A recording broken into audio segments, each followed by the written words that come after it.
Okay, so to start with the patchwork, we're going to do this little half star. So if you've done block, what's this one? This block four. So if you did block two, that we've already kind of done this once. You know, you're trying to work out the way these stars go that way, right? So we want rectangle B5, the two squares B2, and then we've got 4 half square triangles in B3 and 4 in B4. So B4 is the lighter colour and B3 is the darker colour. So we're going to take these and we're going to sew these all together. So B3s to B4s.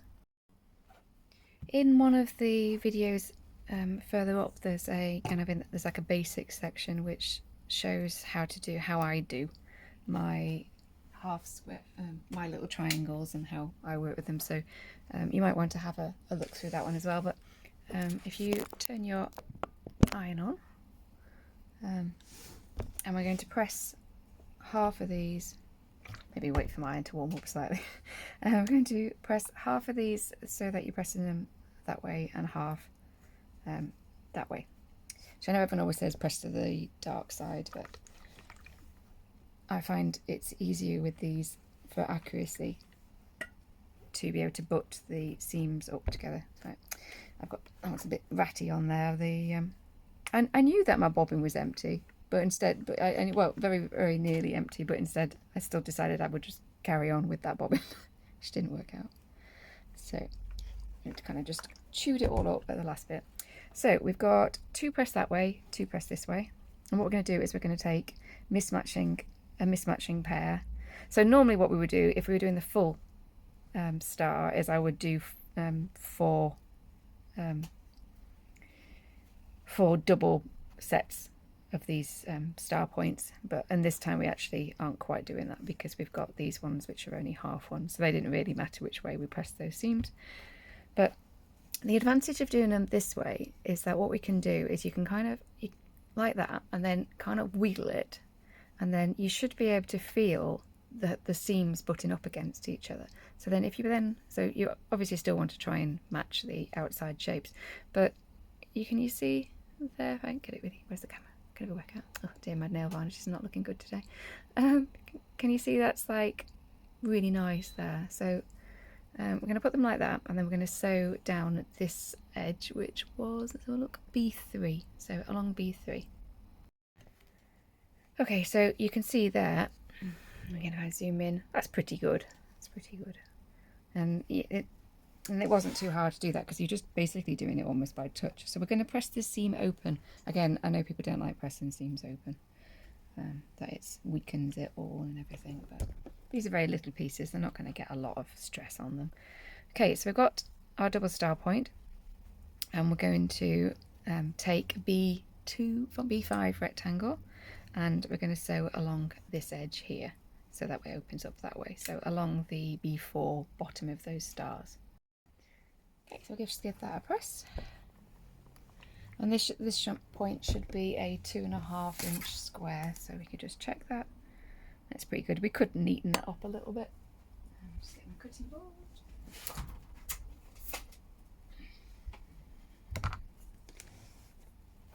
I'm afraid I tend to be a little lazy, so I don't always bother.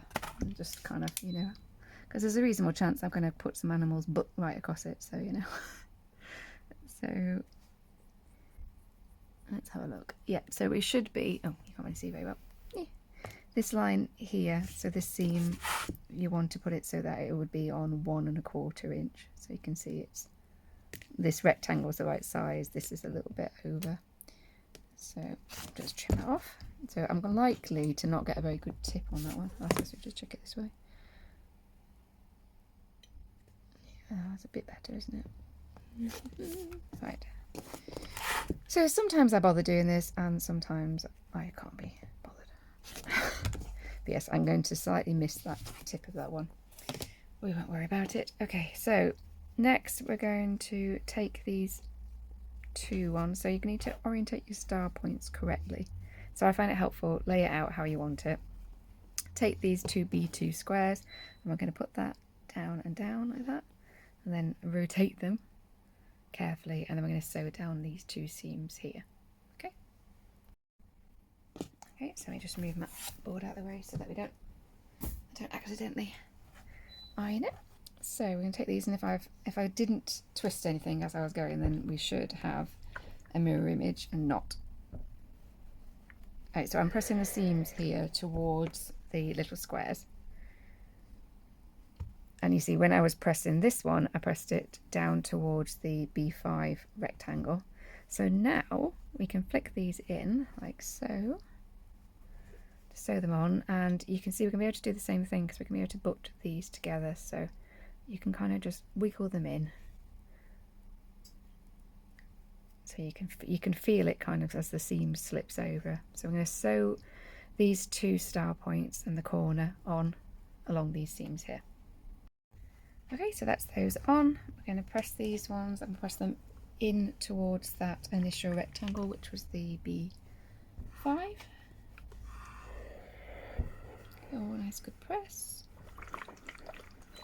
That's it. And then we're going to take this one, which is B6 rectangle, apply that on top, and we're going to sew down, except we're not going to sew down that seam. We're going to sew down this seam, so we're sewing it to the top edge of the star, like so. So I think I missed all that. I'll have to look back and see which one I did. The bit that I missed was that you need to add the rectangle to the right of the star, and then we're back on track again. Right, okay, I'll pretend I didn't do that. So we've got B7 and B8, press the seam towards B8, and we have B9 here, and we're going to go along this seam here so that it goes that way. Okay, we're going to press the seam. I mean, generally, if it's just like this, I just press it towards the bigger piece, you know, because that way we've not got to fold this back on that seam there. And so unless it makes any good reason. So that's that bit, and now we're going to fold this down and sew along this seam. Like so, and we'll press that. I'll go this way, I think. It's not going to make a lot of difference. I don't think. Just looking where this is, actually.